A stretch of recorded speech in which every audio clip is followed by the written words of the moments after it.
Hello friends, आज हम पढ़ेंगे प्रमुख पर्वत श्रृंखला जो कि भारत की है। तो ये मैंने भारत के नक्शे में सभी पर्वतों को और पर्वत श्रृंखलाओं को दर्शा रखा है। तो हम स्टार्ट करते हैं सबसे पहले ऊपर जम्मू कश्मीर और लद्दाख के क्षेत्र से। तो देखिए, सबसे पहली रेंज जाती है काराकोरम जो कि ट्रांस हिमालय का पार्ट है। फिर जाती है लद्दाख, लद्दाख श्रेणी भी ट्रांस हिमालय का पार्ट है। और उसके बाद जाती है जास्कर, जास्कर जो है वो भी ट्रांस हिमालय का पार्ट है। उसके बाद पीर पंजाल, धौलाधार, मसूरी, फिर यहाँ पर एक और है नाग तिब्बा और उसके बाद महाभारत की रेंज आती है। ये जो है ये मेन हिमालय का पार्ट है और इसी का आगे विस्तार होगा दार्जिलिंग के रूप में। और इन्हीं का आगे विस्तार है अबोरो, डाफला, अबोरमिरी, अबोरोमिशिमी, इन 4 श्रेणियों के रूप में। डाफला, मीरी, अबोरो, मिशिमी, देख लीजिए आप, मैंने इन सब के नेमिंग कर रखी है यहाँ पे। और फिर इसका इधर नीचे की तरफ भी इसी श्रेणी का विस्तार है, मेन हिमालय का ही।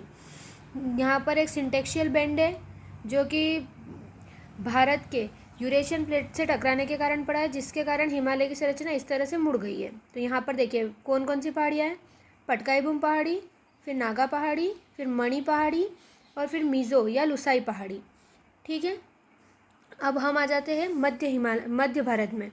मध्य भारत में है सबसे प्राचीन जो अपक्षित पर्वत है वो है अरावली पर्वत। ये कहाँ से, राजस्थान में है इसका मुख्य विस्तार और इसका प्रमुख शिखर है गुरु शिखर। ठीक है, अरावली का विस्तार दिल्ली तक माना जाता है। इसके बाद मध्य भारत में मध्य प्रदेश में आती है विंध्य श्रेणी और सतपुड़ा श्रेणी। विंध्य श्रेणी आगे जाकर 2 भागों में विभक्त होती है, एक भांडेर श्रेणी और एक कैमूर श्रेणी। वहीं सतपुड़ा श्रेणी के 3 भाग हैं, राजपीपला पहाड़ियाँ, महादेव पहाड़ियाँ और मेकल पहाड़ियाँ। और इसी मेकल पहाड़ी से नर्मदा नदी का उद्गम माना जाता है। फिर हम इधर देखेंगे तो गुजरात में है वारदा पहाड़ियाँ, गिर पहाड़ियाँ और गिरनार पहाड़ियाँ। पश्चिमी घाट के पूरे पर्वतों को सह्याद्री पर्वत के नाम से जाना जाता है।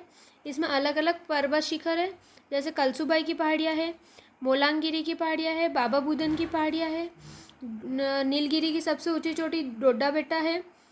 और हम अगर यहाँ से आगे बढ़े तो जो ये है इसे बोलते हैं साउथर्न हिल्स।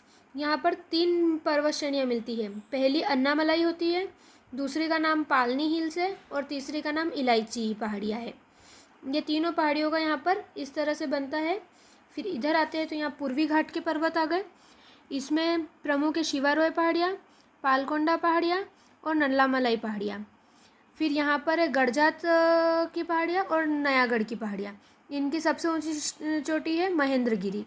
आगे चलेंगे तो राजमहल की पहाड़ियाँ, और राजमहल की पहाड़ियों का ही आगे विस्तार है गारो, खासी, जयंतिया, मिकीर और रेगमा के रूप में। देखिए मैंने यहाँ पे लिख रखा है G for Garo, K for खासी, J फॉर जयंतिया और M फॉर मिकीर और R फॉर रेगमा, जो कि असम के क्षेत्र में विस्तृत है, असम और उसके आसपास के क्षेत्र में।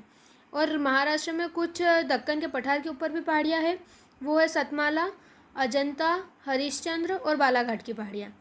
तो देख लीजिए ये हमने पूरी तरह से सब समझ लिया है भारत में जो से भी पर्वत श्रेणियाँ हैं उन सभी का विस्तार। तो thanks for watching, please like, share and subscribe. Thank you.